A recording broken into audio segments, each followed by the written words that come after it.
Gia Kokotakis, intern at Lawfare, with an episode of Rational Security for July 16th, 2023.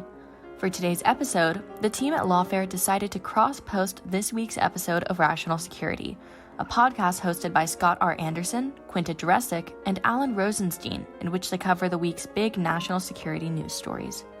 Today's episode is entitled The Long Middle Finger of Europe Edition. This week, Anderson, Jurecic, and Rosenstein sat down with Ravi Agrawal to discuss NATO's annual summit in Vilnius, the Biden administration's controversial decision to send U.S. cluster munitions to Ukraine, Mark Zuckerberg's launch of Threads, and more. This is Rational Security. So every time I think about Vilnius, which to be honest, I don't think about very often, I just think of the Hunt for Red October. And I'm just wondering if I'm the only person that is treating this as the Hunt for Red October themed NATO summit. Probably yes, but I do get the reference. I shouldn't be the only person. That's sad. I can only think of Russian being spoken with a Scottish accent thanks to that movie. It's like the first 3 minutes where they actually have Sean Connery speaking Russian before they zoom in on his mouth and then they all switch to English is like the most distinctly Scottish accented Russian you can ever hear, and it's amazing. It's a great movie. I love that movie, but that part of it is hard to get out of your head. It's an amazing movie, and so my I think I mentioned this a few times. So my parents were born in the Soviet Union, and I grew up speaking Russian. And this is also one of my parents' favorite movies because it's an amazing movie, and I saw it 17 times when I was a kid. And we all love everything about it. But I do recall every time the first few scenes of Sean Connery going Haladriga, which is him saying it's very cold in Russian with a Scottish accent. You can see my father kind of twitch a little bit. It's so painful to listen to if you speak Russian. It's amazing though. So this is probably a bad time for me to admit that I've never actually seen The Hunt for Red October. Oh, that's not acceptable. Gosh, you need to fix that immediately. I'll watch Chinatown if you watch Hunt for Red October. I was trying to remember what movie you hadn't seen. For a moment, I thought it was The Godfather, but it's Chinatown. It had been The Godfather until a year ago. God damn it, Alan.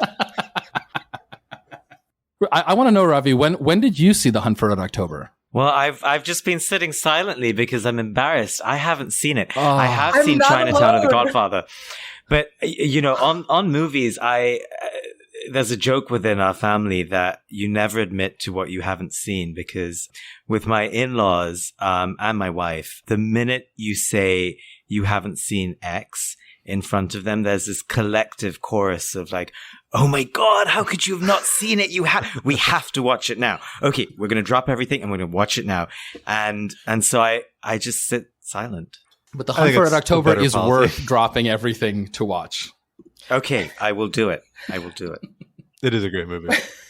What this reminds me of, there's a scene in a David Lodge novel. He writes comic novels about campus life where there's a group of professors who are playing a game where you have to name the most embarrassing book that you haven't read.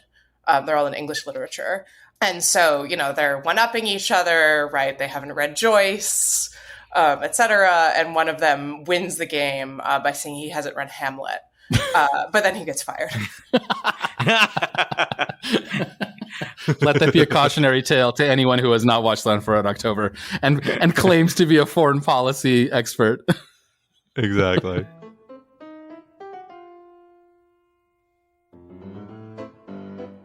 Hello, everyone, and welcome back to Rational Security. I am one of your co-hosts, Scott R. Anderson, thrilled to be here in the virtual studio this week with my two other co-hosts, Quinta Jurecic. Hello. And Alan Rosenstein. Hello, hello. And we are thrilled to be back for the second time with our esteemed guest, the editor-in-chief of Foreign Policy Magazine, Ravi Agrawal. Ravi, thank you much for joining us again this week. Oh, it's such a pleasure to be on. Thanks for having me.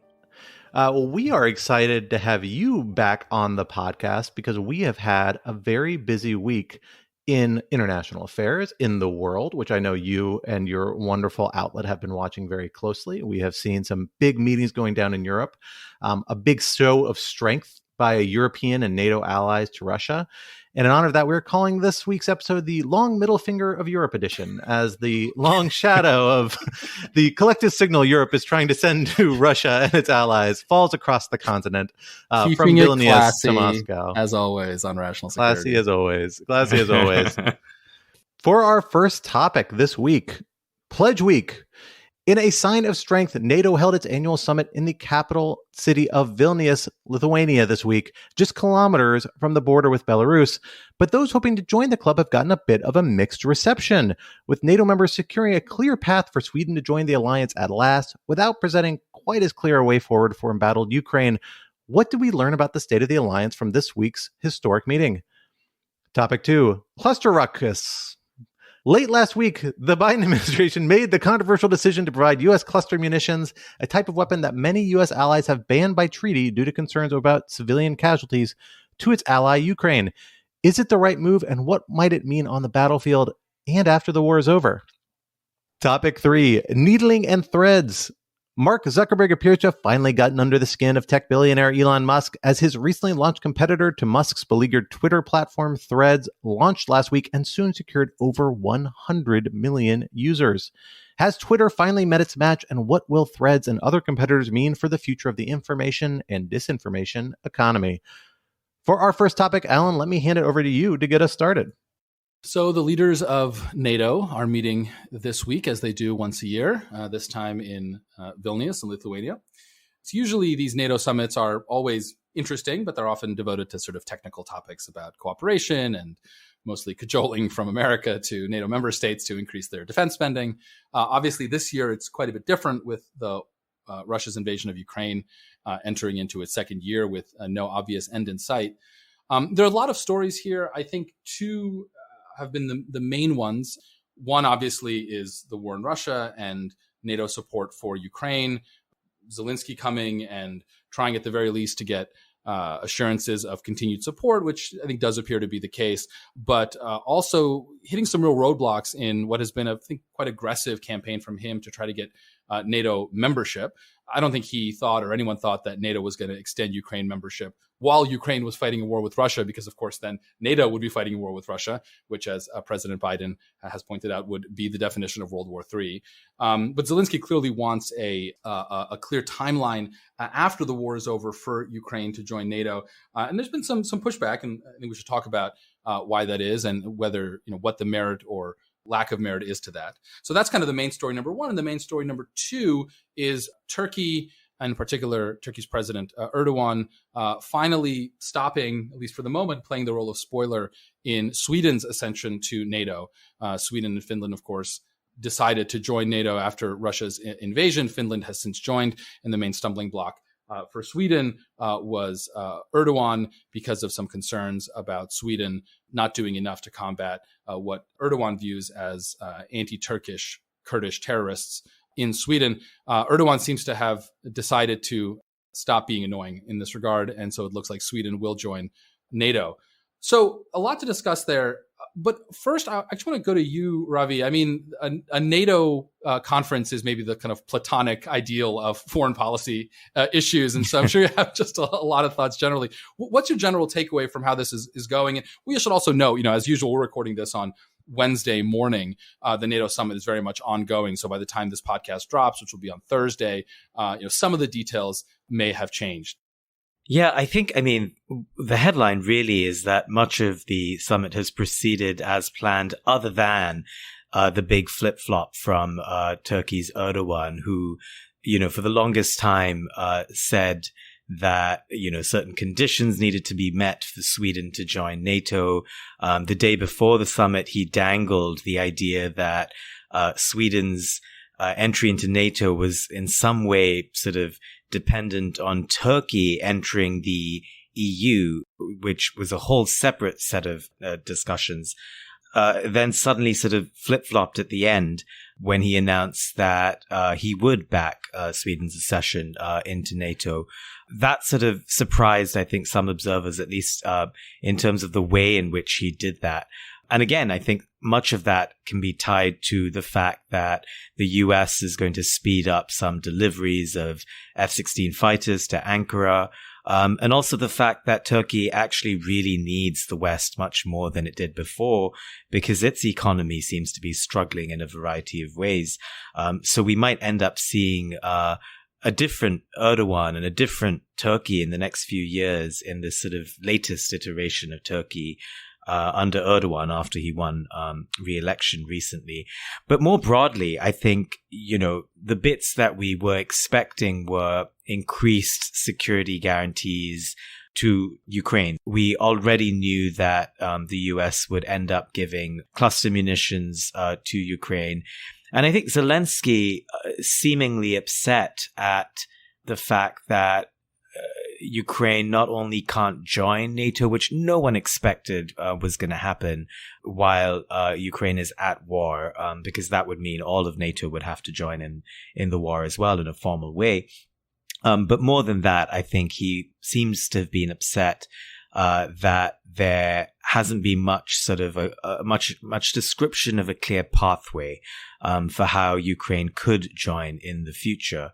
And the argument there really is that if there isn't a clear pathway, and that if you kick the can down the road, then that emboldens the likes of Putin to keep doing what he's doing. So my sense is that that's really a broad overview, but we mustn't forget that Sweden's joining is actually a big deal. I think it has tangible, real changes for the security alliance. It's also one more knock against Russia because it sort of confirms that Russia's decision to invade Ukraine has kind of backfired. And then lastly, the whole thing, as many things are in diplomacy, is a show of force. And the fact that all of these member states, 31, soon to be 32, can get together in this way with all this attention from the world's media is another signal of the group's rejuvenation and strength. And Putin will be watching that very closely. Yeah, I just wanted to pull out one point, which was about Sweden's joining. And you pointed out that if Sweden joins, there are some real strategic implications here. And I'd love for you to actually just draw that out a little bit. We hear a lot about how big of a deal it would be if the Baltic Sea becomes a NATO lake, I think is the term. But why exactly? I mean, Russia still has Kaliningrad. Yeah, there are quite a few reasons why Sweden's joining, I think, is being seen as an important addition. I mean, so Finland joined already. Finland, traditionally neutral, shares this long border with Russia. But Sweden has a very strong navy, which would end up strengthening NATO's defenses in the Baltic Sea. It also builds its own fighter jets, which sort of diversifies the types of fighter jets that the alliance as a whole uses. And if there is any sort of backlog or struggles to sort of resupply, then the fact that they do their own thing is also seen as very useful. But then, I mean, the increased sort of presence in the Baltics also is very helpful. I mean, the Baltic Sea itself is a strategic waterway. It's bordered by St. Petersburg, as well as other sort of vulnerable NATO states. You've, of course, got Latvia, Estonia, Lithuania around all of that. So, all of that makes Sweden's accession really important. And then lastly, it's a member of the Arctic Council, which in the end would allow NATO to sort of be more of a player and to sort of shift its kind of focus a little bit more northwards as well, further putting pressure on Russia. All of that, I'm sure, when Vladimir Putin looks at that as outcomes, very clear outcomes from Russia's invasion of Ukraine, those are big setbacks for him. I think that's a really astute observation about the big impact on Sweden. Although I also want to voice a little bit of a note of caution that the Sweden saga is categorically over, which seems to be what people are assuming here. The process of NATO expansion generally has certain procedural steps. They actually essentially adopt a corresponding international agreement to when they bring additional members into NATO. And that agreement has to be approved by the individual national governments once it's drafted and circulated. And that's a step, meaning that there's at least a couple more weeks or months in which you could see Erdogan shift his position, adjust his position, seek additional leverage. I mean, Erdogan is the guy who is kind of notoriously mercurial, as I think his recent performance underscores, and shameless about really pursuing even small marginal advantage and using every bit of leverage he has. So I wouldn't be surprised if we hear a little more chatter that throws a little dust in the way, although certainly making a public statement at such a large event does seem to at least move momentum towards Sweden's membership in a much more positive direction. The Ukraine part is really interesting too. You know, the reactions in my mind. Ukraine has a really, really effective public relations strategy that is designed to pressure NATO members primarily and other allies to maximize support for them. And that strategy is essentially to say, we love what you're giving us, but we're never satisfied with it. You can always give us more, and you always should give us more. And I think a lot of this NATO conversation fits a little bit into that bucket, but there may be one added element that's a little more contentious. You know, as Ravi, as you know, I completely agree. I don't think anyone came into this thinking Ukraine was going to get membership anytime soon, or frankly was going to get a firm commitment to join. It's a controversial decision. Other NATO members are going to have issues with it. It's something you have to talk over a lot more, and probably not really going to see a solid discussion until the war is at least headed on a trajectory towards ending because of the broader, alliance implications. But, we see a level of coordination. There's this clear sign of support for Ukraine. But here it does seem like Ukraine wanted something more like clear benchmarks, a clear path to say, here's the things we need to do and a timeline in which we can expect to see it considered or expect to get us evaluated on those benchmarks to move towards membership. And they didn't even get that. And I actually think that is a little bit of a concern that ties into Ukrainian domestic politics. A lot of the big barriers that seem to exist for particularly the Biden administration and a lot of countries that probably would be much more open to Ukraine joining NATO than maybe certain other NATO members like Poland is a lot of domestic reform around things like transparency, democratic governance, corruption. And it's this interesting tension, right? We know in NATO history, NATO brought in Turkey and Greece and other members for geopolitical strategic reasons primarily, and at various times has found that to be problematic because they're allies that bring in a lot of problems to the alliance that don't always share values, share the same agenda. I think there's some concern about that about Ukraine too. It's hard to reconcile that with our vision of the genuine and accurate vision of heroism that we see coming out of Ukraine every day, where they really are at the forefront of a functioning democracy. But they're also a democracy that has a lot of systematic problems yet. And addressing them is really difficult. And it's going to be domestically difficult for Zelensky or anyone else. And I think there may have been a hope they may have been able to use this moment to leverage NATO to relax some of those requirements, signal that some of this stuff we're going to find ways around or we're going to stop caring about as much. And the fact that the NATO alliance wasn't inclined to do that, I do think maybe hits a little closer to home for Zelensky and other Ukrainian politicians, because it means that they're going to still feel a lot of international pressure to try and make progress on these really difficult, deeply entrenched domestic issues that are going to be really challenging for them to tackle. Certainly against the backdrop of a war, but even if the war were to end, are still going to be really, really big challenges.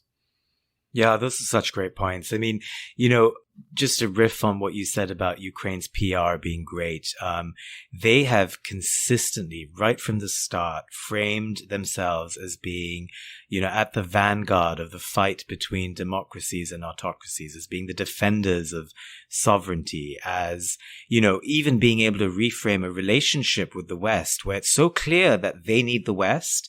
But in recent months, they've also begun to say, wait a minute, you need us. We are the ones who are fighting off the Russians. We are the ones who are battle hardened and battle trained. And if you want NATO to have a really strong military in the future, we're the ones who could give you that strength and support. We're the ones who have, a military that the whole world has seen as being, heroic, as fighting in a way and a manner that has inspired, I think, some of the other countries as well. So they're, I think, very cleverly at the world stage, able to put forward what they've done so far and to take it beyond just their borders. I mean, their constant framing of Russia's invasion as something that cuts at the heart of the rules-based liberal order. They've also taken this message, by the way, outside of Europe. They frequently now engage with the global South.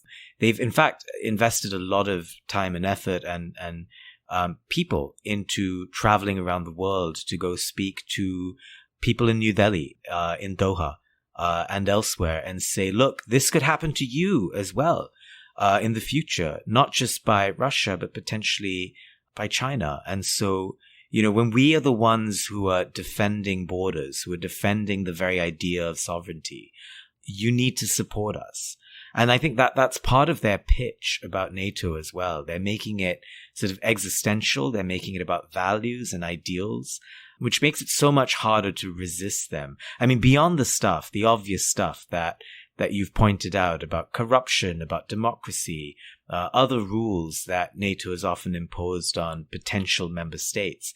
And there's a pathway to that. And I think that's why Zelensky seemed as upset as he did this week. They want a pathway. They have very clearly said, I think Zelensky tweeted, that uncertainty is weakness. They want strength, and therefore they want some certainty. They want a path. So I want to go back to Erdogan for a minute. At risk of opening a real can of worms, do we have any sense of why he did this 180-degree turn? I feel like just the other week I was reading articles about how, Sweden was really frustrated. This was going to be a long slog. There were ways for NATO to kind of get around Erdogan's blockade and incorporate Sweden in sort of backdoor ways into the alliance, but it was not going to be easy. And then, I woke up the other morning and there it was. Erdogan had changed his mind. Do we have any indication of what it was? I mean, he's mercurial, but presumably there's a method to the madness. Yeah, I don't think it's just one factor. I imagine, so the method to the madness is drama. I mean, Erdogan is a master of controlling the media. He realizes how much everyone needs his vote.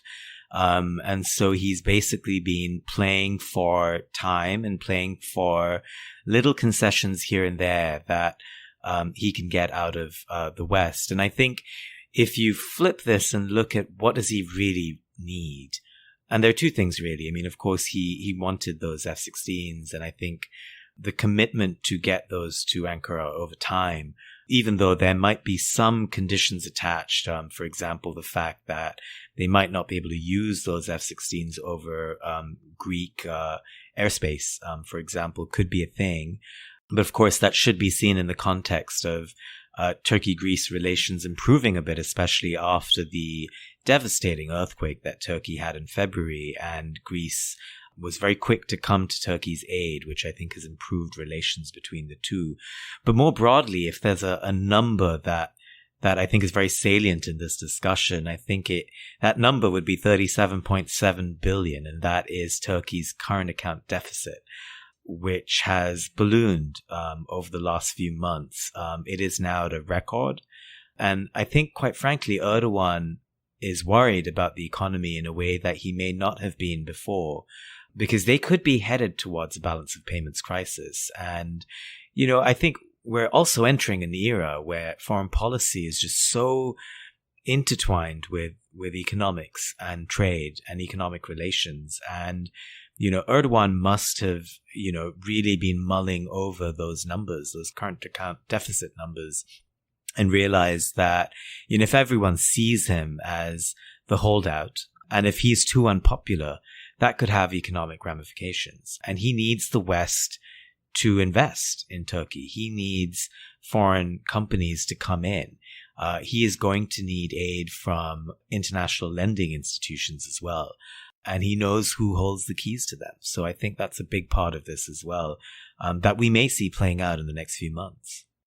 So before we close this topic out, I kind of want to zoom out and ask if we can make any conclusions, tentative as they nevertheless will be, and of course we still have a day of the summit left, about what this summit and what the Ukraine issues and the Turkey issues and the Sweden issues can tell us about what I think is kind of the ever-present question, which is, what is the state of NATO, right? Just a few days ago, the New York Times published a piece raising some concerns that, now that we're over a year into this war, the initial solidarity among NATO nations is beginning to crack. There are some more tensions. At the same time, it seems to me that this summit is actually going quite well, and NATO is functioning exactly as it should, even though, of course, there are conflicts. So, how as the president would say, is the state of NATO strong? Ravi, what do you think? My overarching sense is yes, it is strong. If you take it in the context of the last decade or so, it is much stronger than it was 2 years ago or 5 years ago or a decade ago. And so the trajectory, I think, is very important here. There are disagreements. There will always be disagreements. And that's partly because of how NATO is set up. I mean, you can have one country that, such as Turkey, that sort of sticks out and holds up things like Sweden's accession or Finland's accession in the past year. There are disagreements on spending levels, on how much to arm Ukraine, on other sort of issues on defense posture. I think longer term is where I worry more about divides within NATO. And the more that NATO tries to look beyond just the Russia issue, which clearly united them in a way that has rejuvenated the alliance over the last 2 years. But when it comes to China, when it comes to other NATO activities, say in Africa, I think that's what I look to when I sort of project forward and imagine where there might be even more serious divides within NATO. I mean, for example, on China, which NATO last year designated as a strategic threat, there are clear differences on how to deal with China between the United States and Europe. Within Europe, there are very clear differences between, say, some of the Eastern European states, which need China a lot more than some of the Western European states. And then you have countries like France that, every now and then just, do France and say, well, we need to go our own way, or we need to take a whole bunch of CEOs to Beijing to make sure that we're doing business with China. So I think those are areas that I worry more about the alliance's ability to stick together. But for now, flip all of this. If you were Vladimir Putin and you're looking at Vilnius, you're going to be worried. You're going to be worried by the signs you see of very clear unity. And beyond that, a clear focus in staying the course and trying to make sure that Ukraine ends up, if not winning, at the very least, imposing serious, long-lasting costs on Russia's military. So we've mentioned the fact that the United States has decided to give cluster bombs to Ukraine. And along with the NATO summit, I think this is kind of the big Ukraine news of the week. So a cluster bomb, for listeners who aren't familiar, is a kind of munition that sort of breaks into different pieces, hence clusters. I've also seen them referred to as bomblets, which sounds incongruously cute. This news has caused a lot of consternation in the press among disarmament advocates because cluster bombs are not widely used anymore. There is an international convention against their use. Notably, neither the United States nor Ukraine nor Russia has signed on to it, and Russia has been using cluster bombs throughout the war so far. The Biden administration's reasoning is essentially, look, Ukraine is in the middle of this crucial offensive. They're running out of other munitions. This kind of weapon can be extremely useful in doing what they need to do in terms of breaking through Russian lines. The American munitions that they're using would have a lower risk of potentially injuring civilians later on than the munitions that Russians have already been using on the same battlefields. The argument against this is essentially that, these munitions have been shown to be dangerous. They have a tendency to sort of lurk in fields and injure civilians years and decades on. Much of the world does consider them to be something that should be barred in warfare. And so there's been a real debate going back and forth. Axios even had a piece suggesting that some members of Congress on both sides of the aisle are moving toward trying to prevent these weapons from being passed to Ukraine. So Scott, let me start with you, and then Ravi, I'm also curious for your thoughts. What do you make of this debate? What side do you come down on? How are you understanding the different arguments that are being made? It's a really difficult question. I think anybody who says it's an easy answer to this is not giving the issue due credit, and both sides due credit. This is a case where the United States has kept these weapons in its inventory, has kept the legal authority to use them, has not signed on to treaties banning them for a strategic reason. They are essentially force multipliers. They allow you to take a single rocket, single missile, and do with it what you would otherwise require a range of armaments to do, because you're turning one rocket into 20 rockets, 30 rockets, 40 rockets with these little bomblets, distributing across an area.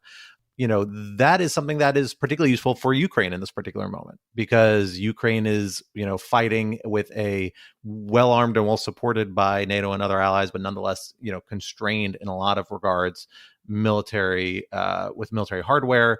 It doesn't have air superiority. It can't control and target weapons and deliver things with the sort of precision and volume that the United States can in asymmetrical warfare type environments like Iraq, Syria, Afghanistan.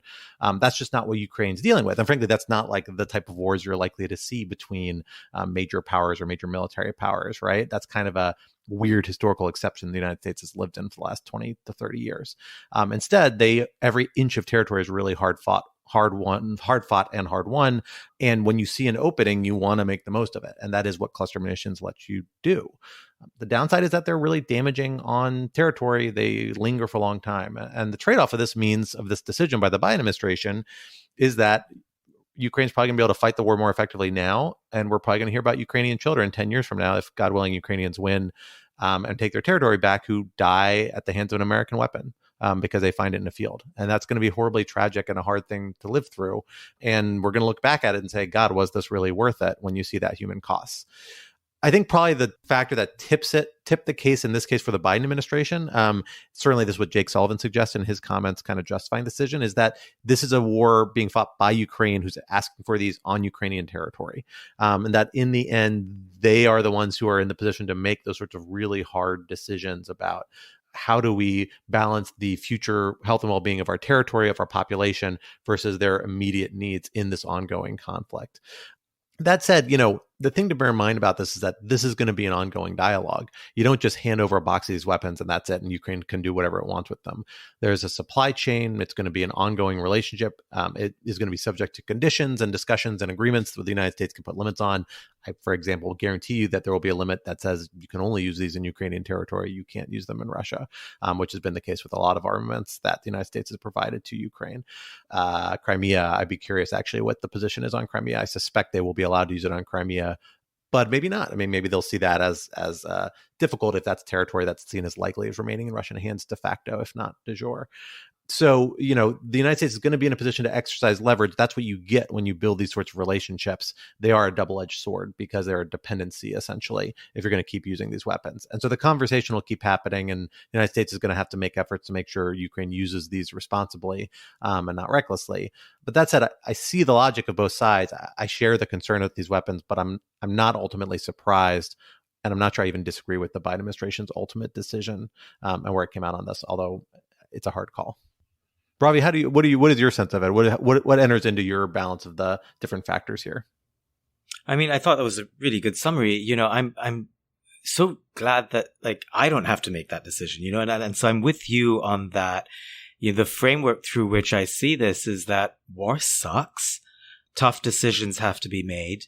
And, last week when I was interviewing Anders Fogh Rasmussen, who's the former NATO Secretary General, of course, and I was pushing him on why Biden would make this decision. And he said something that really just stayed with me. He said, I don't like it. I don't like it at all. And then he went on to explain why it was necessary. And I feel like that's a useful lens through which to see it. It is awful.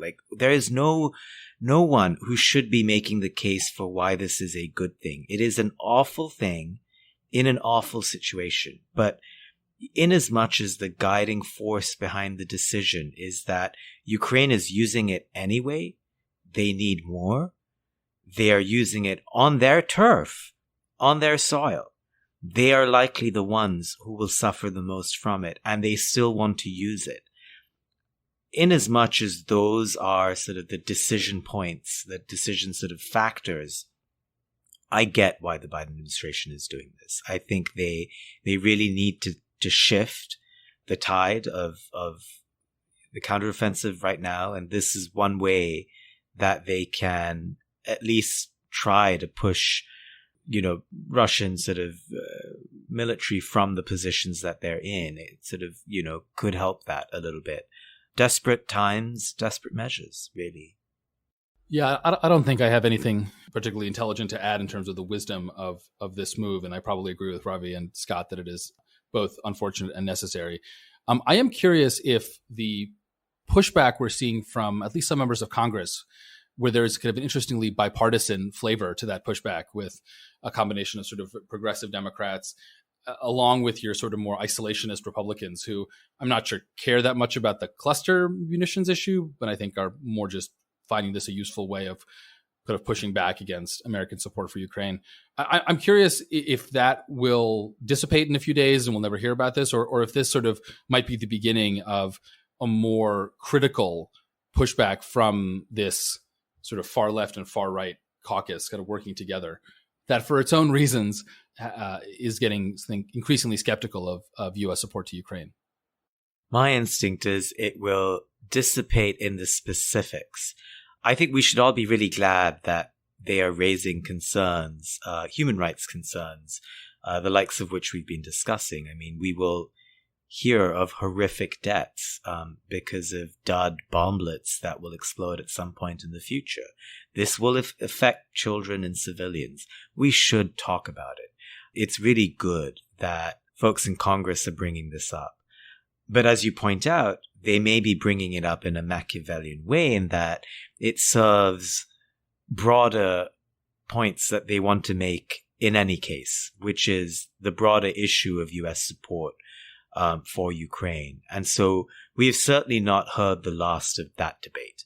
I think, the progressives will continue to question in their own way how much support should be given and what kind of support.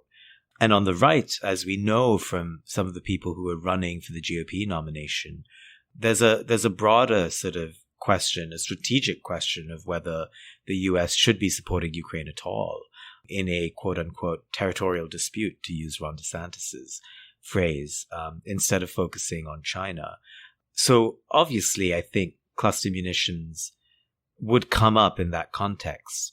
But now that that decision is made and promises have been made, I think, this particular issue will end up sort of getting buried over the next few weeks. But the broader issue will have other flashpoints within them, I imagine. I 100% agree with that. And I think that there's a potentially tricky dynamic emerging here for Ukraine that's worth thinking about a little bit. And I don't know exactly the trajectory it's going on, but this is where I'm worried it's going to some extent, which is that there is a broad presumption around many primarily Republican legislators, almost entirely Republican legislators, that the Biden administration is both not helping Ukraine enough in certain ways, at least for those who support backing Ukraine, and then doing what they are doing too expensively, committing too much U.S. resources or taking too much focus away from China, other strategic priorities. And it creates this little tricky dynamic where essentially you have a lot of legislators who want to say, this is setting aside kind of the extreme isolationist crowd, but in kind of the more middle band, a lot of legislators that want to find ways to criticize what the Biden administration is doing while also showing some degree of support to Ukraine. They want talking points. They can say, here's what I've helped give to Ukraine. This proves my bona fides of saying I'm not weak on Russia. I'm strong on backing Ukraine. That frees me to oppose other parts of the Biden agenda. And this is really tricky, I think, actually, for Ukraine and a hard thing for them to think about, because the inclination is to say, I want to keep making all these asks of Congress. We see all these legislative proposals saying, oh, let's designate Russia a state sponsor of terrorism or make up a new designation to assign to Russia. Let's do these other measures that are primarily symbolic or have a somewhat limited marginal impact from a policy perspective. Congress gloms onto those. We see members of Congress really get attracted to those ideas, including in this camp. And I think part of the reason is because they're free talking points. They're talking points that you see legislators are going to be in a position to be able to use and say, oh, of course I back Ukraine. I think Russia is a state sponsor of terrorism and I want to designate them as such. Whereas the Biden administration won't even do that. But because they have those talking points, if they collect enough of those, they're much freer to push back on the other types of assistance that they don't like from a bottom line perspective, but that's probably much more important to Ukraine, which is frankly straight military and security assistance right now. And so it's going to become, as this tension builds, I think a more difficult trade-off that Ukraine needs to think about. Like, you can't make too many asks or engage too much with Congress on this, because you're just giving talking points to people who are trying to find a way to weasel out of giving you the support you need. And you've got to keep the focus on the most important items as the environment grows more skeptical, which is a trajectory that seems to be headed in. Hopefully I'm wrong. Hopefully that's an overly cynical take of the politics around this, but I'm a little worried that's what the next 12 months is likely to look like. Yeah, it's a great point. I mean, we've all been talking about how good Ukraine's PR is, how strategic they've been in, not only making requests, but in sort of airing them out publicly, in sort of being able to portray themselves as defenders of the West, and also sort of being very attuned to different talking points within various factions in the United States. As much as we talk about all of that, I think, one way of looking at what you're saying is there is a danger that they could be too clever by half if they try to play too many of these sides against each other in the US. That could end up backfiring longer term. I think that they've been very disciplined so far, but they do walk it up to that line where they seem just a bit too attuned to the debate here. Well, let us transition the conversation from dropping bomblets to throwing bombs, because we have seen a little bit of a tiff arise between two of our glorious tech geniuses that loom over the landscape of our society in the form of Mark Zuckerberg and Elon Musk. One that is manifested in ways with real consequences day to day for those of us who live in the media environment that we all live in these days, at least the four of us on this call.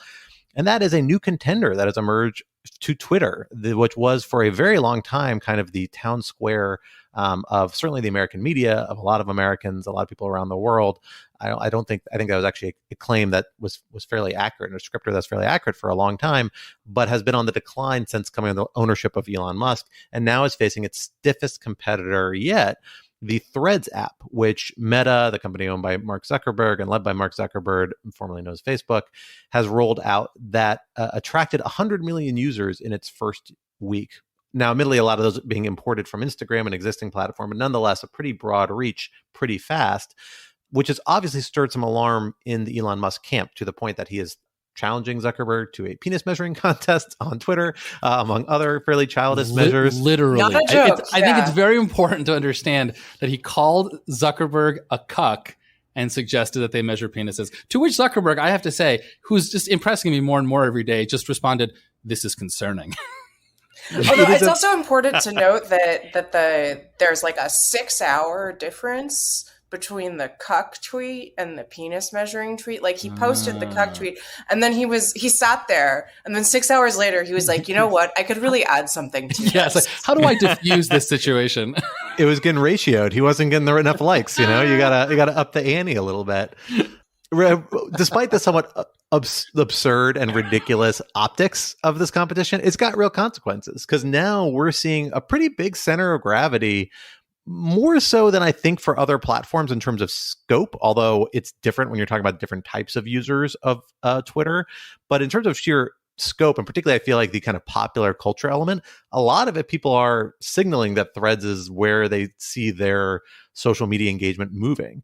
And this is all happening at a time when Twitter is facing, in the last week, just a kind of barrage of technical issues, including some that have affected our very own lawformedia.org, much to our annoyance. So, Alan, let me start with you on this, because I know you are a big fan of another competitor of Twitter from back in the day that you've written on extensively, and have thought a lot about this. Tell us a little bit about where this fits into this conversation. Like, what does it mean that Threads is here and has so quickly established itself as having a major network of users? And what will it mean to have a diversified information kind of ecosystem as we get to the 2024 election and other events that we know are going to be hubs of disinformation and discussion? Mastodon. We hardly knew ye. So you're right, Scott, that I have been following Mastodon with a lot of interest. I've even written some academic work about it. And you toot with the best of them. I do. You know what? So this is the irony, though. Like, despite me being academically super interested in all these issues, I am, when it comes to my actual practice, like super boring. I'm still basically just on Twitter. I still hate it. I'm actually kind of excited for all these social media companies to burn, so that maybe I can stop doing this and go back to just engaging with the world through RSS feeds, which honestly I still think is the peak of communications technology on the internet. The last couple of months, or the last, 6 months or so, thinking about Threads, thinking about Blue Sky, thinking about Mastodon, I think to me has pointed out some ways in which I was sort of wrong in my initial excitement about Mastodon as a replacement for Twitter, but that maybe I was right about sort of the bigger picture and what matters going forward. What I think the really remarkably quick rise of Threads, which has gotten tens of millions of users basically overnight, what I think that shows is how important user-facing design is, how important it is when you're building a social network to make it fun and to make it really easy to use. Part of that for Threads is not any genius design. It's just that they're basically taking your Instagram login and then allowing you to use that for your Threads, and also to keep all your followers. And so it's a way of preserving that social media capital that you've built up, right? That's there's nothing innovative about that. They're just exploiting very intelligently, and that's exactly what they should be doing, an existing network effect.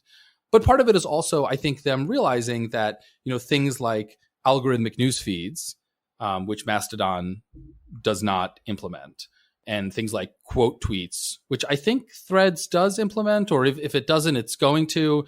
But either way, something also Mastodon does not implement. These things are really important. Now, Mastodon has reasons for not implementing them. They have ideological reasons. And I respect those reasons. But, you have to pay for your ideology at some point. And one of those is with mass adoption. So in that sense, I no longer think in a way that I thought was at least possible a year ago that Mastodon was going to replace Twitter as the future platform. I'm still not sure it's going to be Threads. Maybe it'll be Blue Sky. Maybe it'll be something else. But whatever it is, it's going to be something really slick and something really fun and something really easy and something that does not try to solve the pathologies of modern social media, right? In a way that Mastodon tried to, because people like the pathologies of modern social media, sadly. On the other hand, what I think is really notable about Threads and Blue Sky as well is that they're both decentralized. And I think it's something we haven't really talked about. So like Mastodon, Threads is built on the ActivityPub protocol. So the architecture, although it's currently basically entirely controlled by Meta, will interoperate with ActivityPub. So, from the outside, Threads will just look like any other ActivityPub instance. Now, it'll be the biggest one by far. It'll have tens of millions of users and it'll have outsized effects. But Meta is still committing itself to decentralization, and it's still committing itself to letting go of some control and of not being able to exercise quite the same level of exhaustive moderation that it currently does on Instagram and Facebook. I mean, they'll still be able to moderate the Threads servers, but people will still be able to access Threads from outside of Threads, and people will be able to access things outside of Threads from inside of Threads. That's notable. Blue Sky is also decentralized, not on ActivityPub, but on some other protocol. And I think what that does show is that the thing that most excited me about Mastodon, which was the decentralized nature, that thing is really going to be the future. And people are going to build applications on top of that, and we'll see what application wins. But that the future is fundamentally decentralized. And we can talk about why that is and what the benefits and cons are. I think that is, in addition to being the future, also a good thing. And so this is what I mean when I say I think I was wrong about Mastodon itself, but I think I was right about what was interesting about Mastodon, which was the decentralized aspect. And it's just, I have to emphasize, it is really notable that, a lockdown system like Meta has decided for its next social media platform to go decentralized. Yeah, I mean, yes and no. I guess I big shocker that I'm going to disagree with Alan. We got to hear both sides, Quinta. Please go ahead. Bring it in. How the tables have turned. Yeah, Alex Stamos at the Stanford Internet Observatory has posted some on Threads, making the argument that this ActivityPub commitment is kind of a red herring, whether or not Meta understands it as such, and saying that he would guess that they're probably not going to be end up committing to ActivityPub because it means that they're going to have to deal with a lot of content that they'll be responsible for when it's cross-posted onto their servers that they have no moderating capacity over. Can I just make a quick technical point there? So I haven't read the what do they call them? Threads? Threads no now? Thread, whatever. Piece of string. To be clear, the point of ActivityPub is not that you have to let everything onto your instance. It's just that overall, anything can exist on the network. So, they will still be able to moderate crap from outside if they want to. Yeah, I mean, my understanding, and without speaking for Alex, is just that it involves a certain level of you lose a certain amount of control if people are posting things onto threads that are not within threads, and that if you are Meta, the pros and cons of that are the calculus is substantially different because you're $1 billion company. So I don't know.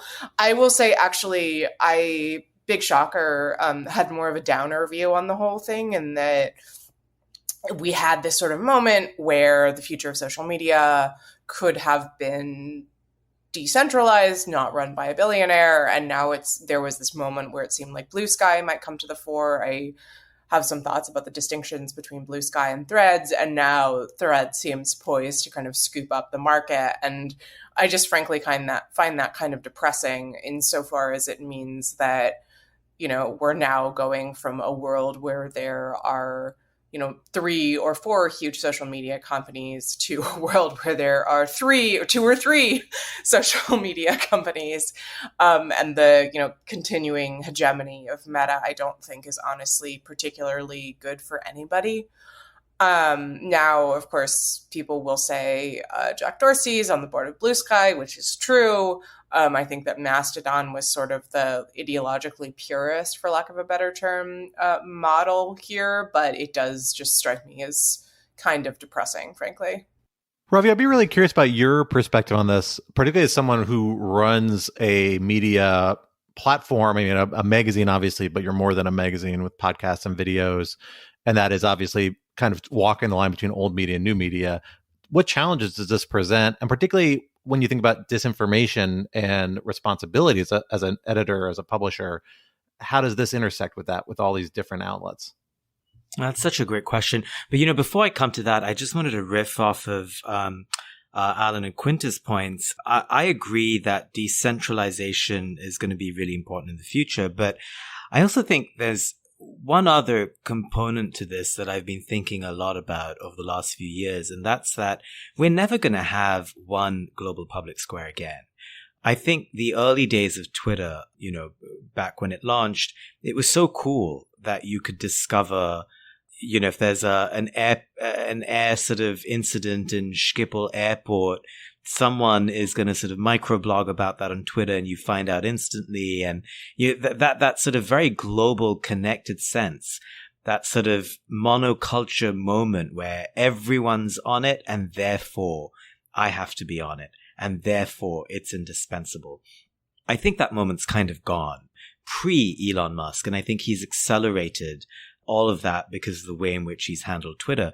But, there are so many other platforms now. There are so many other parts of the world that think of social media in a very different way. I mean, Threads isn't even in Europe for now. So even though the numbers are as large as they are, a large part of the world has been ignored. Personally, and this is where all of your listeners will think I'm a freak, but I use LinkedIn, and I think that's sort of the earnest, verified kind of place that I tend to trust because, people are just less rude on LinkedIn because I can see where they went to school and I can see who their boss is. And sweet Ravi, I love it. He wants to use right? LinkedIn. Can't we all just use LinkedIn? Use LinkedIn. LinkedIn is great. People are just not as rude, and the engagement is nicer. But all of that said, if we enter this sort of fragmented world, there's a lot of wish fulfillment about Threads as well. And I think we see that in the Zuck kind of Elon fight where, we're also mad at Elon Musk, that we're kind of rooting for Zuck to succeed with Threads. And I think ultimately, like a lot of what Zuck is doing with Threads is this massive gathering of data, which I think they're going to use for AI. I think they have figured out the advertising game better than anyone else bar Google. And this is, one more way in which they're going to be listening to our discussions and, synthesizing our words and be able to sell us everything from underwear to shoes in a way that is even more eerie than before. So there's all of that. But Scott, to answer your question, as a news publisher, and I say this as, the editor of a magazine that really focuses on subscriptions.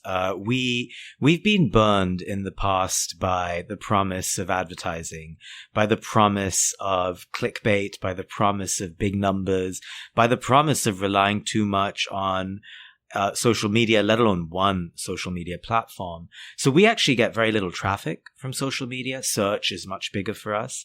We also focus much more on the people who are paying for FPs, so subscribers versus general readers. And I think that's also more of an industry trend where, there's a broader disillusionment with advertising and with being held hostage to a social media platform. I mean, all it would take, let's say Twitter or Threads ends up being like 5 or 10% of your revenue in some form if they control it. All it takes is a tiny tweak of an algorithm, and then you've lost that amount of revenue, and then you need to lay off journalists. I mean, so as an editor, to me, it's infuriating that I would ever need to depend on them. And I think for years now, we've been trying to depend on any of these platforms less and less and less, rely more on other ways of reaching people directly, rely more on search and SEO, which to some extent makes us dependent on Google and Bing and other search engines. So there's that, but also just diversifying in a world in which social media is more fragmented. Different types of communities, different types of geographies are using different platforms, and you want to reach all of them. You kind of have to play all of these games. And I feel much more comfortable hedging my bets across 20 different platforms than I do any one.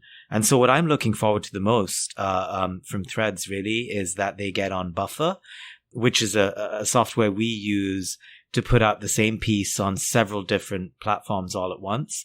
And I would like them to extend their API to allow us to be able to post on Threads just as we do on other platforms without curating for it separately. So if they make it easier for us, I think we'll use it more. But I refuse to depend or rely on any one platform.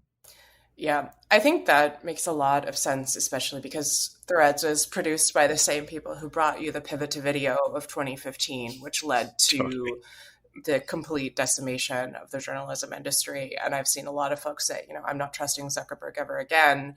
Adam Mosseri, the head of Instagram and now I guess also the head of Threads, posted saying that they're intentionally trying to design the platform so that it is not a hotbed of news and current events. Query how sustainable that commitment will be, but I think it's consistent with a larger kind of rollback that we've seen on the Facebook platform of the extent to which the platform was boosting news topics. That's a complicated issue because part of that rollback had to do with trying to lower, toxic conversations and metrics that lead to increased polarization on the platform, but it also really, really hurt news organizations in terms of their reach. And so it does seem like Threads now is sort of currently designed not to be an app where publishers can do very much, which, there's whatever happens, digital media will always lose. It's just one of the iron laws of the universe. I would maybe hope that would, as you say, Ravi, kind of perhaps make us all think a little bit more about what it means to be so dependent on a single platform or a set of platforms and try to diversify away from that. But it's hard to say. Well, and I think that really underscores what I expect to come out of this to some extent, which is that we're not going to have, not only are you not going to have one square, you're going to have different sub-communities in different squares or using different platforms for very different purposes, right? Threads does seem like, at least right now, this could change, but is going to have both an inclination against becoming a news aggregator and a big forum for news and political discussion, and might have some disadvantages there because of its messy history with Facebook and Facebook's own difficult experiences with those issues and the distrust it breeds in journalists and frankly a lot of people on the political left and a lot of people in policy circles, because Meta has such a messy history of this. But that hub of people, frankly, the conventional media, their use of Twitter is what made Twitter so powerful for a lot of people. It's a big reason why it was such a political driver and why you saw people become kind of not overnight, but near overnight celebrities around certain issues, is because they would hit a hot thread on Twitter, and then all of a sudden they would be on MSNBC or on CNN or on Fox News, depending on what they're talking about and their inclination, and they would get kind of amplified. And it was this huge way to enter yourself into a much bigger media ecosphere. And like, that's the question to me, is when is the conventional media a center of gravity going to shift, and where is it going to shift to another platform? And is it going to be just one? Because we already see different communities use different platforms really differently. Like LinkedIn to me is the one that I associate with private sector. Like my friends who are in consulting or finance or business, like they're all over LinkedIn. They put so much more stuff on LinkedIn than any other platform.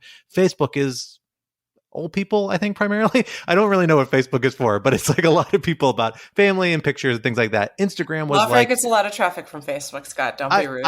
And I love it. And I am an old person by most measures at this point. So, I'm not no hate. I'm just saying, but it's like a different demographic I haven't quite figured out. But Instagram was like young and people who are like care about celebrity and picture and image because so much more visually based. And Threads seems to be trying to kind of draft in behind Instagram and say, yeah, we're gonna be a pop culture discussion. We're not going to try and be like a big newsy heavy site. And maybe that's good for outreach and sheer number of users, but it's not as good for these certain ways people use Twitter powerfully in the back era.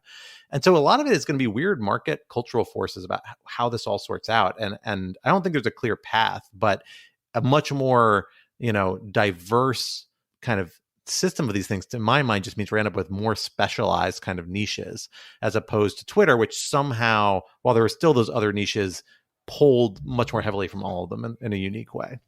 Honestly, I think that's great. I think it might not be a bad thing. Yeah, I think general public squares are hugely overrated. I mean, we're just not meant, like, human beings are meant to, know 150 people, right? That's the Dunbar number, right? It's bad enough that modernity requires us to, keep thousands of people in our minds, but a public square of 1 billion people is just an absolute disaster. You just get endless context collapse. It's absolutely miserable.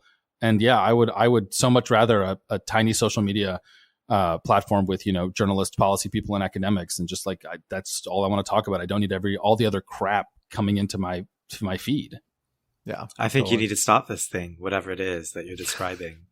Let's do it. LinkedIn just sounds so nice, but I will say there is an interesting question, Ravi, like about why LinkedIn can't play this role. Like you're right, it's a bunch of professionals. There are real reasons why the tenor of this conversation will be better, right? Because your like employer and all that stuff is right there. I actually don't understand why LinkedIn can't do this, except for the fact that it is just undeniably not a cool platform. And so like, I feel like I think as silly as that sounds, some of that does get in the way, but like, God, I'm happy to just move to LinkedIn. I'm plenty boring. I would encourage you to look at it. I mean, you're right. It's not particularly cool. It's incredibly earnest.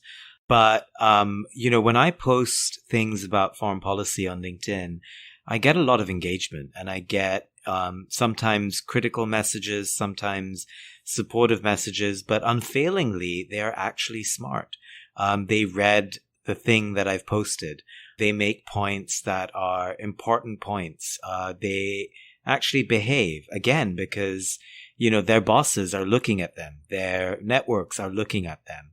And so I think LinkedIn has really begun to expand outside of just the private sector, outside of economics and, posts about jobs. I mean, I'll give you one data point. When I post something, I can actually search and see which companies are looking at my posts the most. Top 2 most days, U.S. Department of State, U.S. Defense Department. They're looking, they're watching, they're engaging. So I think it's really begun to sort of move outside of the private sector. But again, it's very geeky, it's very wonky. And, I celebrate that. I mean, if it attracts geeks and wonks and they're enjoying themselves there, more power to all of them and me. Well, folks, unfortunately, we will have to end the conversation there because we're out of time and bring it to LinkedIn or Twitter or Mastodon and continue the conversation in another form of our choice. But this would not be Rational Security if we did not leave you with some object lessons to ponder over in the week to come until we are back in your podcatcher. Alan, what do you have for us this week? Scott, I think you'll be really proud of me because I'm finally doing a music recommendation, and it's a live music recommendation. Hey. So one of my absolute favorite artists is Bela Fleck, who is, I think, the greatest American banjoist of his generation, which I know sounds kind of niche, but seriously, this guy is a like monster virtuoso. And I actually, like, one of my first bands that I was like super into when I was a teenager was his progressive jazz bluegrass fusion group, Bela Fleck and the Flecktones. So good. I still can't listen to Sinister Minister without grooving to the embarrassment of everyone around me. But he is currently on tour. He just demonstrated it, folks, and it was in fact embarrassing. the brief moment of grooving. There's the white guy underbite and stuff. It's good. So he is currently on tour to promote his latest album, which goes back to his kind of bluegrass roots. It's called My Bluegrass Heart, and it actually won the Grammy Award for Best Bluegrass Album. And he's coming to Minneapolis this week to the Dakota, which is our fabulous jazz club. And my wife and I are going to see him this week, and I am so very excited. So, he's still on tour this summer, but even if you can't watch him on tour, he is always worth listening to. His latest is My Bluegrass Heart. But again, I still have a soft spot for his Flecktones, for his Flecktones days. But he also has an amazing album. I forget what it's called, but it's an album of classical music. Like a lot of classical guitar pieces, like Segovia transcriptions, which then he retranscribes for banjo, and it's insane. It's just completely unclear how he's making that music, and it's just fabulous. So go listen to Bela Fleck. All right, I like it. Good, diversifying our music scene. Quinta, what do you have for us this week? I would like to talk about the Barbie 9- line controversy, which is maybe my favorite thing that has happened in the last several months. So listeners are surely aware that there is a Barbie movie coming out next week, directed by, of all people, Greta Gerwig, written by, of all people, Greta Gerwig and Noah Baumbach. And it is banned in Vietnam because Vietnam claims that the Barbie movie promotes the 9- line. China's territorial claims in the South China Sea, very controversial. It is not totally clear still, like, what specifically in the Barbie movie is promoting the 9- line. I think the closest that people have gotten is a screenshot of Barbie standing in front of like a sort of scribbled map of the world that is very clearly supposed to be inaccurate because all the continents have like continued to drift apart from one another, and Asia is like rotated 90 degrees straight up and down. There are some dashed lines. There is one by Greenland, which is 10 dashes, and there is one by Asia, which is, I will note, 8 dashes, but it's not located by the South China Sea. So I truly have no idea what's going on here. I love everything about this. I should say, I could definitely buy that somebody in Hollywood was like, we can totally get a win and get this distributed in China if we just like doodle a dash here, nobody will notice. I can also buy that, in the words of someone interviewed in the New York Times about this very important controversy, the Vietnamese censors just like wanted to make themselves seem important. And this is also a win for Vietnam because now, everybody is talking about Vietnam's opposition to the 9- line. You listener, you can make up your mind for yourself. But I am now completely obsessed with this. And we're going to see it next week. Are you joining the Lawfare Barbie outing, Quinta? Hell yes. Oh, man, it's going to be amazing. And I'm going to keep an eye out for the 9- line while we're there. I wasn't aware this was scheduled in the middle of the workday. I don't know who approved this. That's okay. That could be more important. Fair enough. Certainly nothing ever happens after 1 p.m. on a Friday in our industry, but that's okay. We'll see how that works out. Well, for my object lesson this week, I am giving a big thank you to a listener who recommended a book to me like over a year ago now. I somehow just downloaded it, never got around to actually listening to and or reading it, which I've been kind of switching back and forth on for the last week as I've gotten through it. But it's just phenomenal, and it is a classic of science fiction that I cannot recommend enough, and somehow I feel like has fallen off the radar, whereas it used to be considered a real classic and people don't talk about enough. And that's Red Mars, which is part of Kim Stanley Robinson's Mars trilogy. It is a phenomenal, really like literary work about a bunch of individuals who are among the first colonists of Mars and follows their trajectory and their lives and their internal psychology as they wrestle with entering a whole new kind of era of human history and shaping politics and watching Earth become a more alien place and finding more at home on Mars in this new planet they've built and are terraforming. And it goes into incredible detail on the science, and which is evidently quite credible. It was written in 1992 or 1993. I will say there's some stuff in there that probably wouldn't be in there today. Kind of regrettable. Very strong takes on the Swiss in a weird way. He keeps coming back to having very strong views about Switzerland. I don't totally understand. Maybe it was a 90s thing. I'm not caught up on regardless. But just a phenomenal read, like just fascinating, really well done, very compelling characters. So I'm really excited. It's part of a trilogy, which I'm now digging into book 2 of. So cannot recommend that enough. And thank you, listener, I could not identify who it was before, but thank you so much for recommending this way back when I asked for science fiction recommendations. It's a great one. And I'm very excited to get through the rest of the trilogy. Ravi, why don't you bring us home? What do you have for us this week? Sure. Well, I'm definitely going to watch The Hunt for Red October this evening. I've downloaded it, paid $3.99 for it on Apple. I'm going to watch it on the train back to New York. But my object lesson is a bit of a shameless plug, which kind of works nicely given our discussion about publishers and how we have to find other ways to monetize what we do.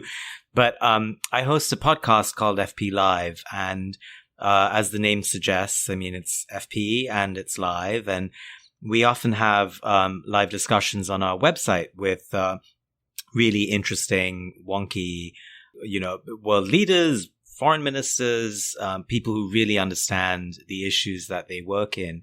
And we dive deep into one big issue every week, and sometimes more than once a week. That's live on our website. Anyone can join in for free. And if you want to watch on video, if you want to watch the whole thing, the back catalog, you need to sign up to subscribe. But it's also a podcast, which I urge everyone to sign up for. Last week, as I mentioned earlier in this program, we had Anders Fogh Rasmussen talking about the NATO summit and the future of NATO. But this week, we've got a really cool one in which we're debating whether China's peaked or not.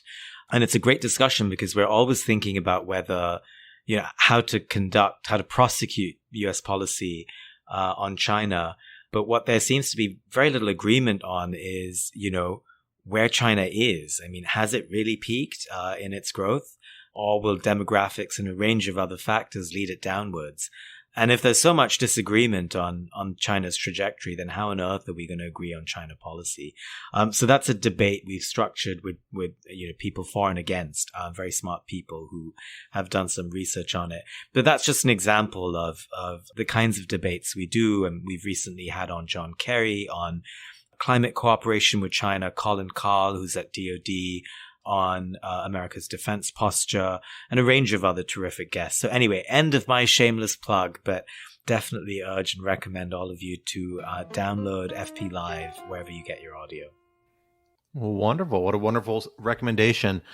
But for better or for worse, that brings us to the end of this week's episode. Rational Security is, of course, a production of Lawfare, so be sure to visit us on our new webpage at lawfaremedia.org for our show page with links to past episodes, for show links that we reference in our discussions, for our written work, the work of other Lawfare contributors, and for information on Lawfare's other phenomenal podcast series. And while you're at it, be sure to follow us on Twitter at RTL Security, and be sure to leave a rating or review wherever you might be listening. And while you're at it, also sign up to become a material supporter of Lawfare on patreon.com/lawfare for an ad-free version of this podcast and other special perks. Our audio engineer and producer this week was Noam Osband of Goat Rodeo, and our music, as always, was performed by Sophia Yan, and we are once again edited by the wonderful Jen Patcha Howell. On behalf of my co-host Alan and Quinta and our special guest Ravi Agrawal, I am Scott R. Anderson, and we will talk to you next week. Until then, goodbye.